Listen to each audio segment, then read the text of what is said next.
Y'all like my necklace? I actually got this from Pushing Up Roses. She's another YouTuber who does vids on like classic games and TV shows and stuff like that, but she also runs a little Etsy store on the side. She makes paintings, accessories, neat little fun stuff like this. If the stuff you're seeing on your screen now looks like something that might be up your alley, I totally recommend hitting her up. She does good work. I'll leave a little link in the description of this video.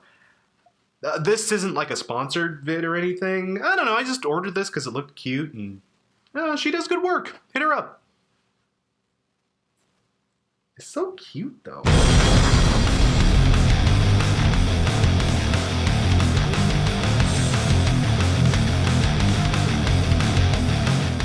Heyo people, and welcome to this review of the 13th studio album from Green Day, Father of All. Yeah, look people, I really want this video to stay monetized, so I'm just gonna be calling it Father of All in this vid. But yeah, this record, I can't help but feel like a lot of people were really worried about this one, man. Like, ooh. I mean, I wasn't terribly worried, at least at first. I mean, this record would be coming off of Revolution Radio, A record that, while not necessarily perfect by any means, was still a very strong return to form for these guys. And late last year, when they dropped their first single, I honestly got to admit, I liked it. After I settled into it. I won't lie, that first single took a hot minute to grow on me, but it did eventually grow on me. Likewise with the follow-up, Fire Ready Aim, it seemed like the guys were going in a very different direction with this record. And by the time the third single dropped, oh yeah, I was officially tugging at my collar a bit too. Like, this album was gonna be weird. Whatever this thing was gonna be, it sure as hell wasn't gonna be Rev Rad, and it wasn't even gonna be a typical Green Day record by any stretch of the imagination. So, what the hell do we have on our hands here? Well, let me say one thing right off the top. I think this record has gotten way too much anti-hype. Not hype, mind, anti-hype. I mean, this album's been getting like doom and gloom forecasts from people ever since that first single dropped, and as more details came out about the record and how odd it was gonna be, I feel like people started building this supermassive hype train, but of negative anticipation instead of positive anticipation. Anti-hype. This can happen a lot these days. It happened to that last Blink-182 record, for example, and I think that's what happened here. Let me reassure you right out of the gates, to me at least, this record isn't nearly as bad as you might have heard it was gonna be.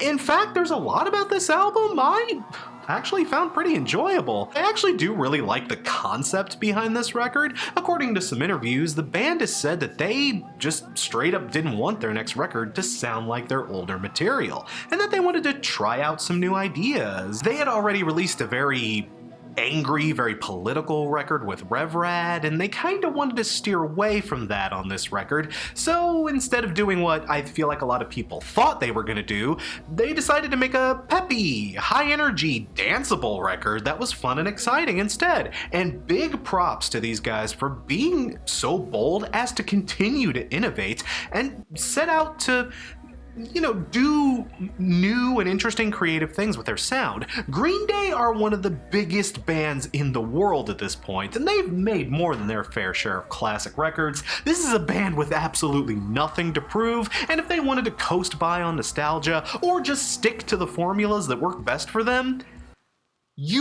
they could totally get away with that. So I have respect for this band for still being willing to, be creative and take bold new risks and do goofy stuff that no one is expecting. They don't have to do that, and yet they're still willing to give it a go. I have so much respect for that.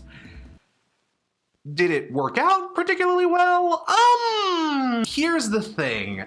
Yes and no. Again, there's a lot about this record I do enjoy. The danceable, swinging kind of vibe they were going for actually works out pretty damn well in execution, even if there is a bit of an adjustment period to kind of get yourself in the mood for this record. You do kind of have to leave your presuppositions of what this band is supposed to sound like at the door in order to really enjoy this album, but once you get into its groove, you'll find that a lot of the tracks are really good at achieving what they set out to do, at least. Like I mentioned, the title track is really great, as is Fire Ready Aim. Stab You in the Heart is a great classic rock swinger. It's like a Stray Cat song that did a line of coke. It's swinging, but like really in your face. I love it. Sugar Youth is another super bouncy and fun little song, and Take the Money and Crawl is another like high energy stomper that has a really nice hook for the chorus.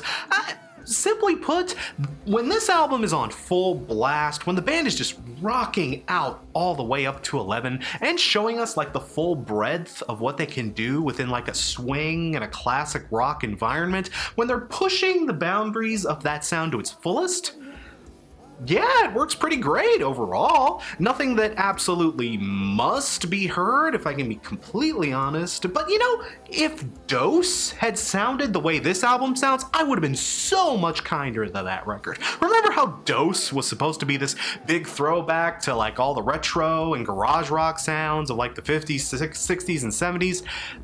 This album is what Dose should have been. In fact, I'm almost half tempted to say that this record is actually a Foxborough Hot Tubs record in disguise. I mean, this thing has a very strong Foxborough vibe. If those first singles had been released as Foxborough singles and not with the Green Day name attached, I really can't help but feel like people would have been kinder to them. I mean, honestly, if this were a Foxborough Hot Tubs record, it'd be a pretty damn good Foxborough Hot Tubs record.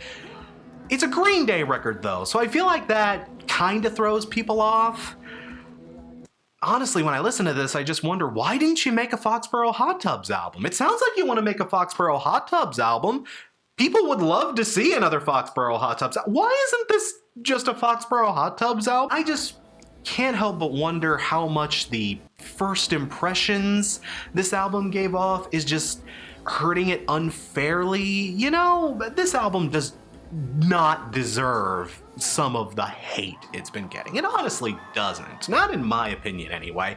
It has a different set of goals from your average Green Day record, but for the most part it does a good job at accomplishing what it wants to do.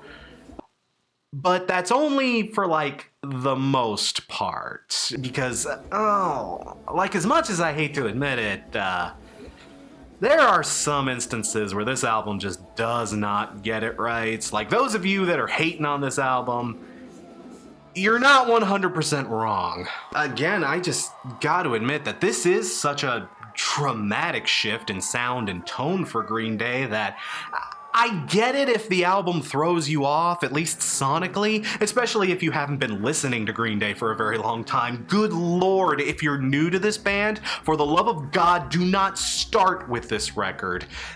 You know, when the album works, it does work very well, but when it doesn't, whoo boy, does it not. Like hell, that third single, oh yeah, with its insanely tepid beat and absolutely lifeless chorus. Yeah, oh yeah, oh yeah, listen to how excited I am, oh yeah. Like when that dropped as a single, my initial reaction was like, oh god, this record really is gonna suck, isn't it? It's a very poor track that sounds like it needed 3 or 4 more drafts before it was ready for prime time. Junkies on a High also left me super cold. I think this song was going for like kind of a snake-like, sinister, slithery kind of groove, but all it is just like slow. And also, one of my biggest prevailing problems with Green Day that's been going on since around 21st Century Breakdown is still sadly present here. Raise your hand if you know what I'm about to say. Billy and Trey are delivering solid as hell performances here, but Mike just kind of shows up and cashes the paycheck. See, on this album in particular, that feels like a real tragedy with Mike not showing up again. It's a dance record! This would have been the perfect place to lay down some thick and chunky as fuck bass lines to help bolster up the melody and punctuate the groove. Hell, the slower songs could have really used something like that to help save them. But instead, again, Mike isn't playing poorly, he's just like filling out the low end and not doing anything terribly spectacular or interesting. He's just kind of there. He's just kind of thumping along and again, when the album does go whole hog on its premise, it does work well enough, but when it slows down or when it tries to work out any kind of compromise between sounds, when it does try to sort of meet you halfway, it doesn't work very well, and those tracks really drag the rest of the album down. The weaker tracks on this album feel straight up lazy or uncooked. When I listen to a song like I Was a Teenager and hear Green Day doing stuff that sounds like Green Era album Weezer, I think to myself, man, Green Day, I know y'all can do better than this. You can totally do better. Why aren't you doing better than this? And you know, therein lies the major issue. I've heard some rumblings that this album only exists because Green Day is trying to get out of a record deal, and you know, that's just like a conspiracy theory. I don't have anything to definitively prove that that's the case with this album, but given how slapdash and half-baked this album can feel in places, and how short it is to boot, at 26 minutes, this thing is practically an EP rather than a full release. It kinda feels that way. It feels like an experimental EP instead of a full-blown record. I honestly can't help but wonder how much weight might be behind that theory. I would not at all be surprised to hear like 5-10 years down the road that this record was just like made out of obligation, or that something shady was happening behind the scenes with this one. There is just a distinct lack of polish and passion to this record that cannot be denied. It does have its strong moments for sure, but nothing absolutely memorable. Its good tracks are good, but they never rise above like a 4, and likewise the duds are definitely duds, but at the same time they never fall beneath like a 2, which makes the album as a whole kinda mediocre and forgettable. It has its highs, it has its lows, but no definitive bam to it. It's a pretty mediocre record. And you know, even saying that, Green Day, even at their most mediocre, is still better than some bands could ever hope to do. This is still solid enough, but it is still a mediocre Green Day record, nevertheless. And as much as I want to love this record, that sad fact just cannot be ignored. Father of All gets 3.5 Foxborough hot tubs. Out of 5? What did you think? Do you like this weird little experiment that Green Day has tossed out, or is it leaving you as cold as it seems to be leaving a fair amount of people? Feel free to let me know in the comments below. If you liked this video, feel free to hit that subscribe button and ring the bell while you're at it. And until next time, I'm Crash Thompson, and I'll see you in the next video. Super special thanks to Mo Madison, Hour of Model Robot Reviews, and Brandon Blanfield.